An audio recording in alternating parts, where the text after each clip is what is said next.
무상교육인데 왜 이렇게 돈이 들까? 아이 학교 보내보신 분들은 다 아실 거예요.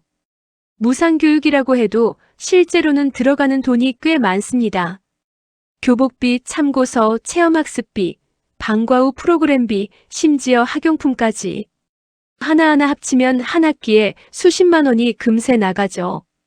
그래서 정부는 소득이 낮은 가정의 학생들이 학업을 포기하지 않도록 교육비 지원 제도를 운영하고 있습니다.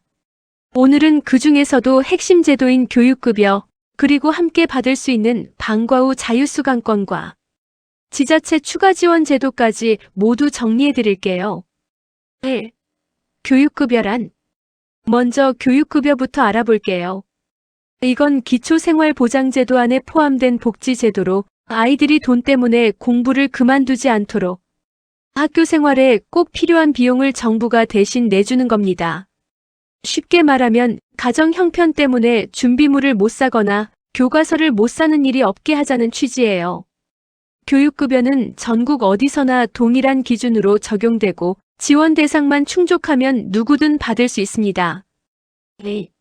지원 대상과 신청 방법. 그럼 누가 받을 수 있을까요? 2025년 기준으로 가구의 소득 인정액이 중위소득 50% 이하인 초중고 재학생이 대상입니다. 신청 방법은 생각보다 간단합니다. 가까운 주민센터를 방문해 상담받거나 복지로 사이트에서 온라인으로 신청하면 됩니다. 요즘은 학교에서도 교육급여 신청 기간을 따로 안내해 주니까 3월 학기 초에 꼭 한번 확인해 두세요. 신청 시점은 학기 중 언제든 가능하지만 학기 초에 신청해야 가장 빨리 지원을 받을 수 있습니다. 3. 교육급여로 지원받는 항목. 교육급여로 어떤 지원을 받는지 살펴볼게요. 2025년 기준으로 교육급여는 총 4가지 항목으로 구성되어 있습니다. 그 중에서도 가장 기본이 되는 건 부교재비와 학용품비예요. 올해 기준으로 초등학생은 연 48만 7천 원, 중학생은 67만 9천 원, 고등학생은 76만 8천 원을 지원받습니다. 금액은 학교마다 조금 다를 수 있지만 모두 교재, 문제집, 노트, 필기구 같은 학습용품을 구입하는 데 자유롭게 사용할 수 있습니다. 특히 고등학생은 참고서뿐 아니라 교과 보충용 자료까지 포함되어 있어서 실질적으로 학기 중 필요한 준비물을 대부분 해결할 수 있어요. 이 지원금은 연 1회 또는 학기별로 나누어 지급되며 학생 본인명의 계좌나 보호자 계좌로 입금됩니다. 예를 들어 초등학생은 학기 초에 한 번 또는 1학기와 2학기로 나누어 2번 받을 수도 있습니다. 이 돈으로 참고서를 사고 학용품을 보충하는데 자유롭게 사용할 수 있죠. 4. 교과서 수업료 입학금 지원. 그 다음으로 중요한 게 교과서대와 수업료, 입학금 지원입니다. 고등학생은 교과서를 직접 구입해야 하는데 교육급여 대상자는 과목별 교과서 구입비 전액을 지원받아요. 또한 국공립학교 학생은 수업료와 입학금 전액이 면제되고 사립학교 학생도 일정 기준에 따라 지원을 받습니다. 그래서 교육급여를 받는 고등학생은 사실상 학교 다니는데 거의 비용이 들지 않습니다. 공부할 의지만 있으면 누구나 배울 수 있다. 이게 바로 이 제도의 핵심이에요. 5. 방과 후 학교 자유수강권. 이번엔 방과 후 학교 자유수강권에 대해 알아볼게요. 이 제도는 교육급여를 받는 학생이라면 자동으로 함께 지원받을 수 있는 혜택입니다. 쉽게 말하면 학교 안에서 운영하는 방과 후 프로그램을 무료 또는 거의 무료로 들을 수 있는 제도예요. 2025년 기준으로는 학생 1인당 연간 60만 원, 즉 월 최대 5만 원까지 지원됩니다. 초등학생, 중학생, 고등학생 모두 동일하게 적용돼요. 지역에 따라 약간의 차이가 있어서 어떤 곳은 48만 원, 어떤 곳은 60만 원까지 지원하기도 합니다. 이건 각 시도 교육청의 예산 규모에 따라 달라질 수 있습니다.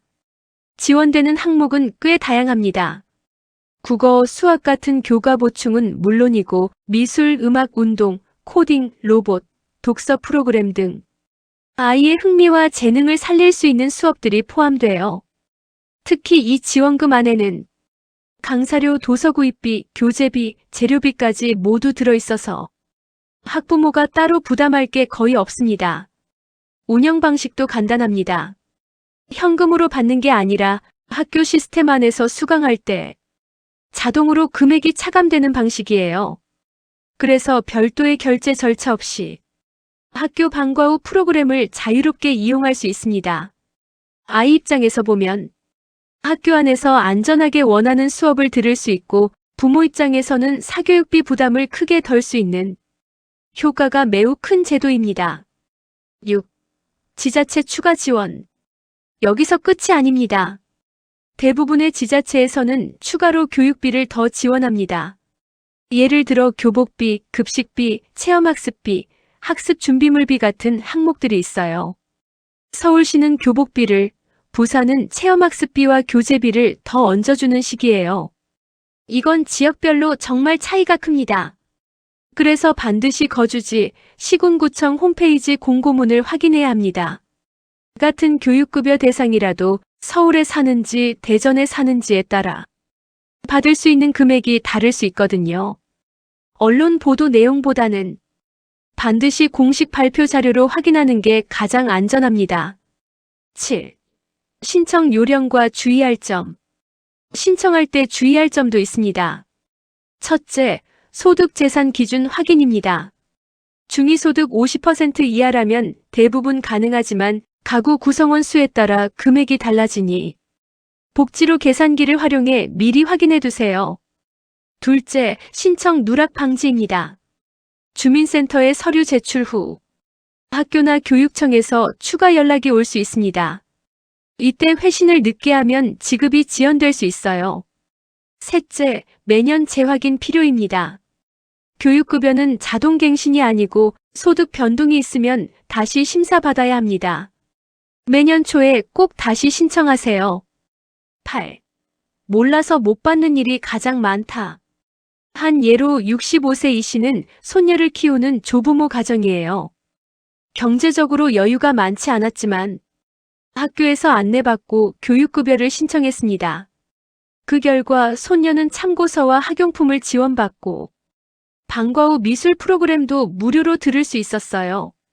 고등학교에 진학하면서는 수업료와 교과서 비용이 모두 면제됐죠. 이 씨는 이렇게 말했습니다. 이걸 진작 알았더라면 훨씬 수월했을 텐데. 이처럼 교육급여는 아는 사람만 받는 제도가 아닙니다. 조건만 맞으면 누구든 신청할 수 있는 정부가 보장하는 확실한 복지 혜택이에요. 9. 교육비 지원 꼭 챙기세요. 정리해 볼까요? 교육급여는 초중고 모두 신청 가능. 고등학생은 교과서 수업료 입학금 전액 지원. 방과 후 자유수강권 자동 연계. 지자체별 추가 교육비 지원 존재. 모든 기준은 보건복지부 교육부 공식 자료 기준. 작은 정보 하나가 가정의 부담을 크게 줄일 수 있습니다. 올해는 꼭 교육급여와 방과 후 지원을 놓치지 마세요. 영상 내용을 글로 보고 싶으시다면 아래 설명란을 클릭해주세요.